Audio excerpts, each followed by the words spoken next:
I've asked, Mr President, that this Council acknowledge 1. That the South Australian First Nations voice was not democratically agreed to by the people of South Australia, and 2. Recognises that the federal Aboriginal and Torres Strait Islander voice referendum campaign has caused deep division and uncertainty in the community.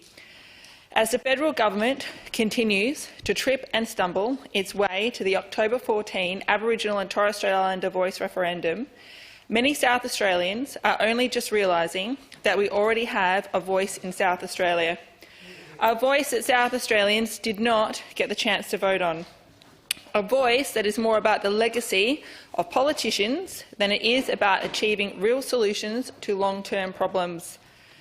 These problems are exacerbated by the grinding bureaucracy that lacks the competency to deliver the very programs it rolls out. So what does the Malinauskas government do to remedy its own bureaucratic failings? It creates another enormous arm of government, so heavy it will lift up no one. That is, of course, unless you are employed by the government to help run it at the taxpayer's expense. Our state-based voice, passed in March this year, lacked any genuine consultation with the South Australian people. It's little wonder why the government didn't bother to explain the bureaucratic elements of the voice. Over 100 members, and due to the potentially ever-expanding nature of the committees, potentially many more in the future.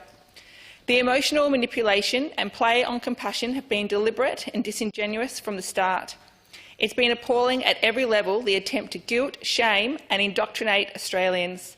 This has come from federal and state government, councils, schools, corporations and activist groups. But what makes it worse is that this added layer of bureaucracy of unprecedented size and cost will not assist those it claims to represent. There are no tangible solutions here. It's more of the same, but just further out of control. It's time to abolish all race-based laws and policies, assisting all those equally based on need, not the colour of your skin. Many of the people pushing for a voice are the same people who are part of the existing network of Indigenous groups. They are employed in government departments and agencies. They have been involved in establishing funding agreements like Closing the Gap. The very same people who have failed to close the gap.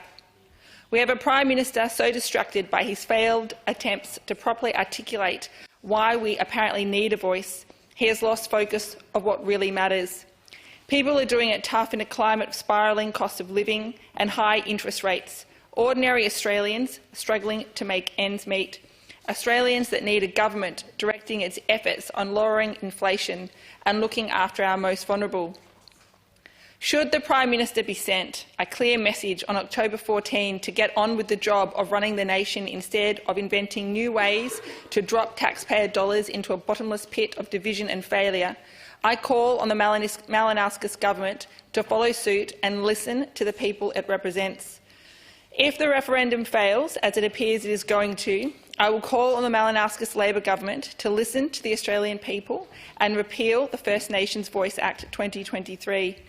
In the unfortunate event that the referendum is successful, I will also call on the Malinauskas government to repeal the First Nations Voice Act 2023 to avoid the ridiculous situation of having a state-based voice on top of a federal-based voice.